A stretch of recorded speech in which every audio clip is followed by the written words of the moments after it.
Hey there, hope you're having a great week. This is your video lesson for this week. Today what we're going to talk about is our right hand and finger picking. So what we're going to do is we're going to get rid of that pick. We don't need it for now. And we're just going to talk about some rules and a couple quick exercises that we can do to start feeling a little bit better about this. Finger picking is really unique and interesting because we get some different sounds that maybe we wouldn't be able to get from just using a pick. Just a pick alone, that is. So with our finger patterns or finger picking here, what we're going to do is we're going to assign each finger a string. Right now we're going to avoid using that pinky and we're going to just deal with our thumb, our index, our middle, and our ring fingers here. So my thumb is going to take care of my E string, my A string, and my D string. So I would recommend you just like pausing the video, taking a look at that. So try getting your thumb to go E, A, D. Back to maybe again. A, D, E, A, D, last time, E, A, D. Good.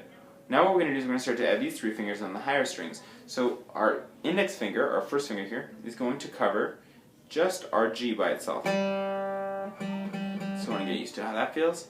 Our middle finger is going to take care of the B string, and our third finger, our ring finger, is going to take care of our E string.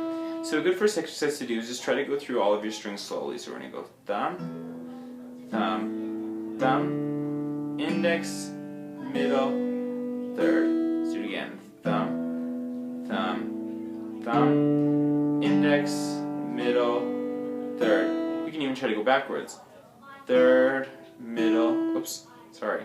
Third, middle, index, thumb, thumb, thumb. Let's do it again. Third, middle, index, thumb, thumb, thumb.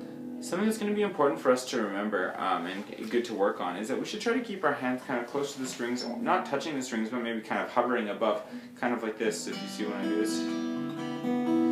this. Stuff like that. Because what happens is if we start to put our hands like, we have to end up doing so much jumping around on the neck that's just a little, or on the guitar, that it's a little bit useless. So now that we have that in our brains, what we're going to do is go over a couple different finger picking exercises. Don't worry too much about our left hand or our fretting hand yet. We're going to add that in a second here. So first of all, we're just going to start off with a pretty basic 6/8 pattern. So what we're going to do is we're going to start by playing our thumb on the low E string. Then we're going to go index, middle, third, back to middle, back to index. So we have 1, 2, 3, 4, 5, 6 notes. That's what we call the 6/8 pattern here. So I'm going to go thumb on the E, sorry, G, B, E, B, G. I'm going to do it again. Thumb, index, middle, ring, middle, index. So once that starts to feel comfortable with just hitting that low E string, what we're going to do is we're going to start to add some other bass notes here. So I'm going to start on the E, do my pattern. A this time, we're going to change our bass note. I'm going to go to my D.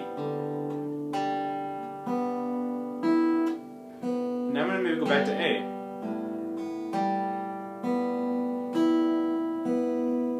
So what we want to do is work on that exercise until everything starts to feel pretty comfortable and our muscle memory for our right hand starts to feel a little bit more cohesive.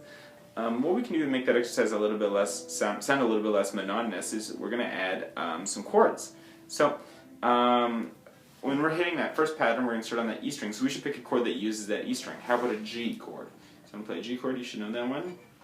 I'm going to do that same pattern. So I'm going to go low E string, G, B, E, B, G. And now what I want to go to my fifth string here. I could stay on that G because it does use that string, or how about I change it to how about a C chord because it uses that fifth string. I'm going to play the A string, G, B, E, B, G. Awesome. And now I'm going to go to that fourth string. I could stay on that C or I can move it to another chord. So why don't we do that? Let's move it to a D chord here. So I'm going to go D, G, B, E, B, G. And now why don't I go back to the C chord for when I go back to the fifth string. So what you can do is kind of mix it up and try to get used to that exercise. It's really, really good for us to get the hand moving, and it's a pretty common exercise, or a pretty common picking pattern in a lot of different kinds of music. So when I speed that up, this is what it's going to sound like. G, C,